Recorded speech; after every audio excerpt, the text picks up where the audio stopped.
Well, we're now joined by Dr. Jan Halper-Hayes. She's an advisor to President Trump's administration. She supports the strikes. Now, of course, there are a lot of his supporters who don't. Exactly, but I think that they are not looking at it as Nikki Haley said. It was a measured strike to deal with a critical issue. And they're blowing things out of proportion. I mean, let's look back that King Abdullah came over, was at the White House, and they were to discuss exactly what had happened in Syria. In the Rose Garden, you could see the affection and the respect between the two leaders. And then Trump announced that we had given Jordan more money to deal with the refugees. And then Julie Pace of the AP said, President Trump, did you inherit Obama's red line? And at that point, he said, what this chemical strike has done is that, yes, in fact, it is my responsibility, and my opinion about Assad and what needs to be done has changed. And I think that it was in the making with King Abdullah over there, and it was a necessary, measured response. But you see, what many of Mr. Trump's supporters are talking about is making America great again, and that is within its four walls. And they want that wall built, and they're very angry that it hasn't been built and isn't being built, as far as they know. And instead, the president is doing exactly what they didn't want him to do, which is to go hitting other countries. Well, yes, and at the same time, it's 75 days in office. I mean, really, let's be realistic about these things. I mean, the fact is that, yes, I know they want him to just focus on America. And there is a bit of that binary thinking, but binary thinking does not work in real life, and there has to be some bit of a balance.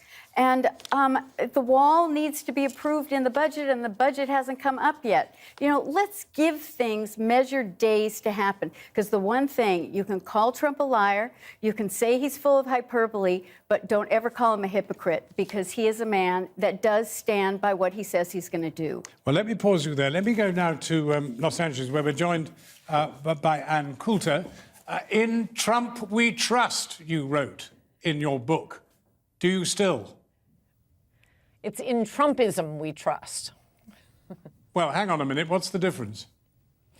Well, look, hopefully we'll get him back on track. But, I mean, what was so great about Trump is he was one of the very few presidential candidates saying he would put America first and wouldn't be starting these pointless wars. The problem isn't that he hasn't already, the wall hasn't miraculously gone up and he hasn't stopped issuing work permits to illegal aliens, although that does get my goat.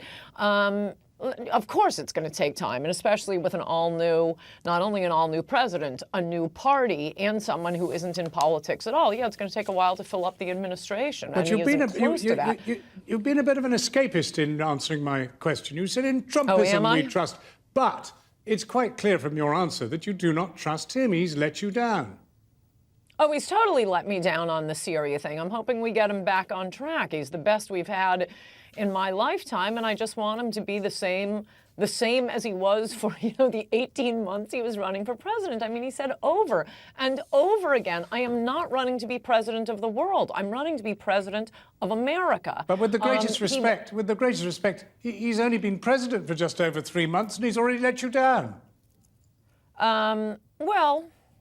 He hasn't said much since the initial bombing of Syria. But I mean, I do think that was a huge mistake. And it appears to those of us, not even those of us who supported him, a lot of people who didn't support him but hoped he'd do the things he said he was going to do, build bridges and build the wall, work on infrastructure, put Americans first. That was what won.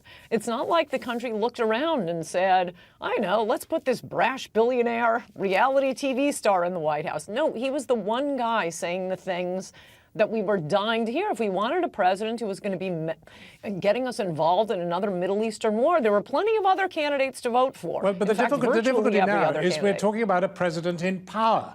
You're talking about an electoral campaign during which there was a lot of fun, noisy guy promising the earth to make America great, not to waste time doing anything outside the four walls of America, and bang, off he goes and hits Syria. It hardly speaks well of Trumpism.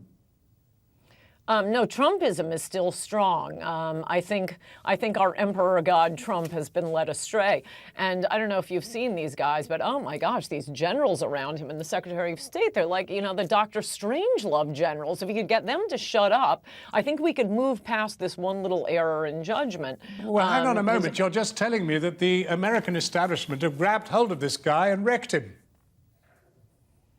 Well, we'll see what comes next. I think his supporters, his fans, those who didn't even vote for him but want him to do well, need to hold his feet to the fire and get him back on track. I do think this is, look, it's not what I think. Look at what he said in 2013, the last time the generals and the warmongers were trying to get us involved in a Syrian war. He was tweeting out like mad. Obama's about to make a mistake. Don't get us involved in World War III. We have no interest in Syria. The guys we'd be replacing with Assad are going to be worse than Assad, and I agree with that. I must pause you there because he's already nosing around with North Korea. You happy with that? Nope. Nobody is. Nobody is. It appears to be the hardest thing in the world to elect a president who will not get us involved in a war and who will enforce immigration law. Is that really that hard? Apparently it is. We knew he'd be surrounded. Let me leave that rhetorical question in the air for a moment and go back to Jan Harper-Hayes. What do you make of this? The Trump lover has been distressed, very badly distressed, but you're not remotely distressed. No, I'm not remotely distressed. And I do have to say I have an enormous amount of respect for Anne. And the thing is that this world is not either or, it's not black or white, because someone takes one action because they happen to be now in the role and have the information. But again, with respect, but wait a minute. Trump was black and white. He said, America will make America great again. Yes, we're going to build a wall with Mexico. We're not going to go abroad doing these things. Well, he said we're not going to get ourselves into a ground war, but he did say we're going to defeat ISIS. And we have to look at his foreign policy because he had a foreign policy that focused on the rest of the world. So we're not isolated. He doesn't want to be the police of the world. And if we just think back about what Nikki Haley said, this was a marked action that accomplished one thing, and that if they do it again, and it's not unlike when Reagan did something like this with Libya in 1980. Well, let me hold you there. Let me go back finally to you and Coulter. How many chances are you going to give him? It sounds tonight as if you've written him off.